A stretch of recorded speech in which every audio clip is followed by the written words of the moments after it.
let's recreate this red flash look with a little mobile hack that I thought of by just drawing over the light. Then we're gonna go outside, shoot a little bit. We're gonna edit it in Lightroom, but see for yourself. Enjoy the video. What is up, guys? Welcome back to another video. My name is Wommack, and today just soak in that color of the sky that we have in the background. It is so beautiful. We're in Barcelona at the beach today, and we're trying out this look right here. I need some new pictures for my Instagram account, and I saw this one, so I thought I really want to recreate something like this, and I want to do it with you guys today. So just stick a little bit of duct tape on top of the light of your mobile phone. Make sure to not hit the camera, but only that little light right here. Once you have this, we're going to take a red Sharpie in this case and just draw over the light. Make sure to not hit the mobile phone, and then we have a red light. And that's what we're going to try out today. I brought Laura. She's going to take some pictures of me and just see where we can go from there, how close we can get to this look. I'm really excited. Thanks for tuning in. If you haven't already, make sure to subscribe to the channel, hit the notifications bell to not miss out on any of my future videos. And of course, if there's anything you need from me, always feel free to DM me on Instagram. @Wommack is my handle. Now I've said enough. Here's my phone right there. And we have the tape here. I just have to maybe repaint this a little bit, and then we can start shooting. So Laura took some shots of me. First, it was too bright outside, so we waited a little bit until the sun went down. Then we had the perfect light right here. Then of course, when you're shooting, make sure that the flash is on, obviously, because this will be crucial to the look, this red flash. And then just take as many as you can.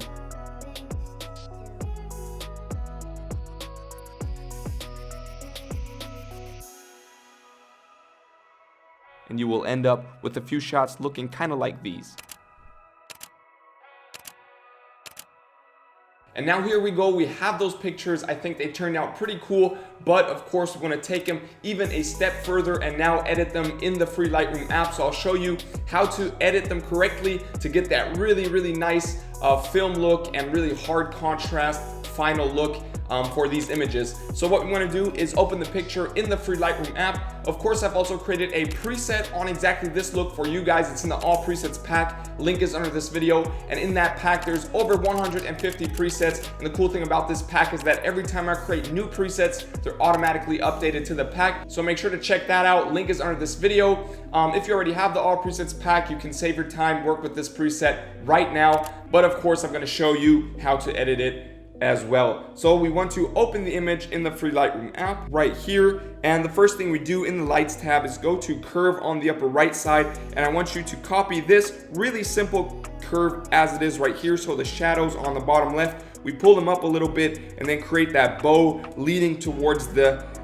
bottom right side here, smoothing out towards the highlights on the upper right side. And once you have this curve as it is right here, we're done. Now the exposure, we want to boost that up to 0.96 right here. Boost up the contrast as well to +43.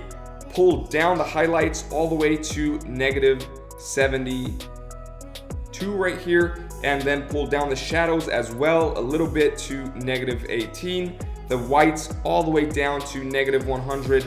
And now the blacks, we want to boost them up to +65 in this case. Then we're done with the light. We go over to the color, and here you just want to pull down the vibrance a little bit to around -10 and boost up the saturation all the way to +25, and we can really see that red popping out here. So we hit grading on top, and now what you want to do for the shadows is pull to a hue of around 193, that green almost blue area, and the saturation up to around 28 in this case, or 29.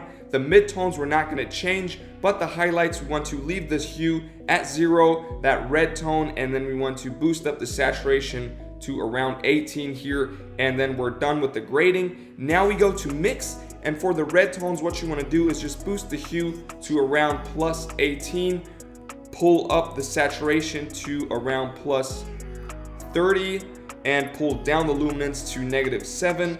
The orange tones here, we want to pull down the hue to that orange area to around -45 right here. Boost up the saturation all the way to +42, and boost up the luminance all the way to around plus 51 or 49 is good.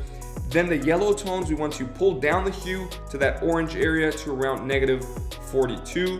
And the saturation, we want to boost up just a little bit to around plus 21 right here and leave the luminance at 0. Now the green and the aqua tones, we're not gonna change, but the blue tones, and this is gonna affect the background, we want to move them towards that aqua hue to around negative 50 right here, or 51. And now we can see that background getting that green tint, which really is a cool look.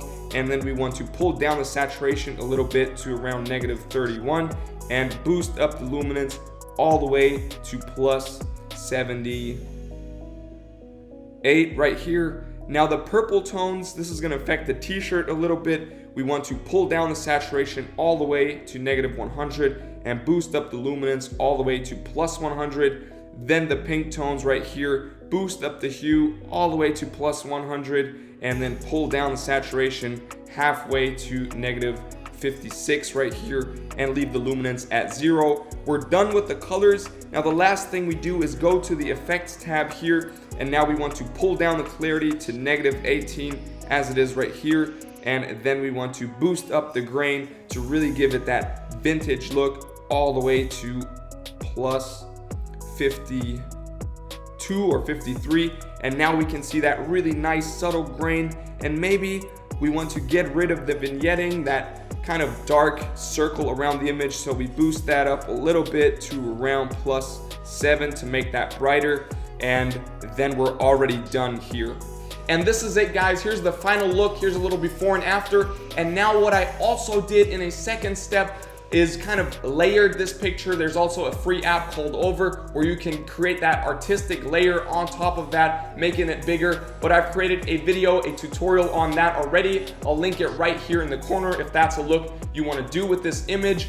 If not, we're done here already. So I hope you like this tutorial. Once again, let me tell you, I've created a preset on exactly this look. If you want to save some time or you're just having troubles getting the look right, it's linked under this video, and it's in the all presets pack with over 150 presets. And the cool thing about that pack is that every time I create new presets, they're automatically updated to the pack. So you just have to get it once and you'll get all the presets that I've already done, plus all the presets that I'm going to do in the future. I think it's a great deal. Make sure to check it out. Link is under this video. Thank you so much for watching. If you haven't already, make sure to subscribe to the channel, hit the notifications bell to not miss out on any of my future videos. And of course, always feel free to DM me on Instagram. @StephenWommack is my handle, and I'm always open for conversation. Now, once again, thank you for your support. Thank you for your love. I hope I'll see you in the next video. Till then, stay creative, stay healthy. Peace.